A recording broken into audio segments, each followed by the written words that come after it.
राधा और कृष्ण की शादी क्यों नहीं हुई थी। दोस्तों, हम जानते हैं कि आपके मन में भी यही सवाल उठता होगा कि भगवान श्री कृष्ण ने राधा से शादी क्यों नहीं की। ऐसा क्या हुआ कि राधा ने किसी और से शादी कर ली? क्या वाकई ऐसा हुआ था या इसके पीछे की कहानी क्या है? दोस्तों, इसके कई सारे कारण हैं। पहला कारण तो ये है भृगु ऋषि का श्राप। भगवान विष्णु को हर बार अपने प्यार से अलग होने का श्राप मिला था। महर्षि भृगु ऋषि की दूसरी पत्नी दानवों के अधिपति पुलोमा ऋषि की पुत्री पौलोमी का वध करने पर महर्षि भृगु ने भगवान विष्णु को श्राप दिया था। वध इसलिए करना पड़ा था क्योंकि उनकी पत्नी असुरों को छुपा रही थी, लेकिन ऋषि इस बात से अनजान थे। इसलिए भृगु ऋषि ने भगवान विष्णु को हर जन्म में अपने प्यार से अलग होने के दर्द को महसूस करने का श्राप दिया था। इसलिए भगवान को कृष्ण अवतार में भी राधा से शादी नहीं हुई। भृगु ऋषि के शाप के कारण ही भगवान राम अपने एकमात्र प्रेमी देवी सीता से अलग हो गए और बुद्ध यशोधरा से अलग हो गए थे। वैसे तो कृष्ण काल में कृष्ण की 8 पत्नियां थी, लेकिन प्रेम, आत्मा और जीवन केवल राधा ही थी।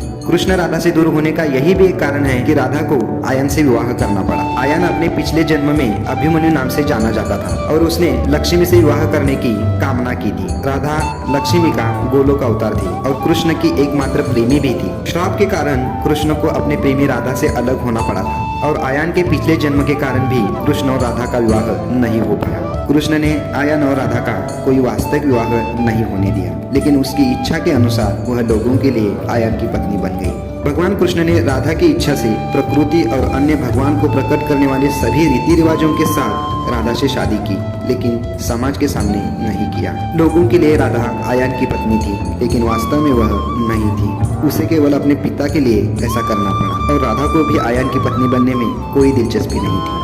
राधा कृष्ण की नहीं हुई इसका तीसरा कारण है कृष्ण को कंस द्वारा उनके जीवन का खतरा था। राधा और कृष्ण की शादी क्यों नहीं हुई थी, इसका यही भी एक कारण है कि कृष्ण ने अपने जन्म के सत्य को छुपाया था, यह जानते हुए कि कृष्ण को कंस द्वारा उनके जीवन का खतरा था। इसलिए राधा के पिता ने राधा को जबरदस्ती आयन से शादी करने के लिए कहा, तो कृष्ण ने अपने जादू से कोई विवाह नहीं होने दिया। उन्होंने या तो छाया राधा की रचना की थी या फिर वे स्वयं आयन बन गए थे। कृष्ण यह साबित करना चाहते थे कि सच्चे प्यार में किसी को हासिल करना जरूरी नहीं है। इसलिए उन्होंने राधा से सभी रीति रिवाजों के साथ विवाह किया, लेकिन केवल भगवान और प्रकृति को सबूत बनाकर लोगों के सामने नहीं। राधा और कृष्ण का प्रेम बिना किसी वासना, कामुक इच्छाओं या किसी भी शारीरिक संबंधों से शुद्ध था। राधा और कृष्ण का विवाह नहीं हुआ, लेकिन वह प्रेम दिव्य और आध्यात्मिक था।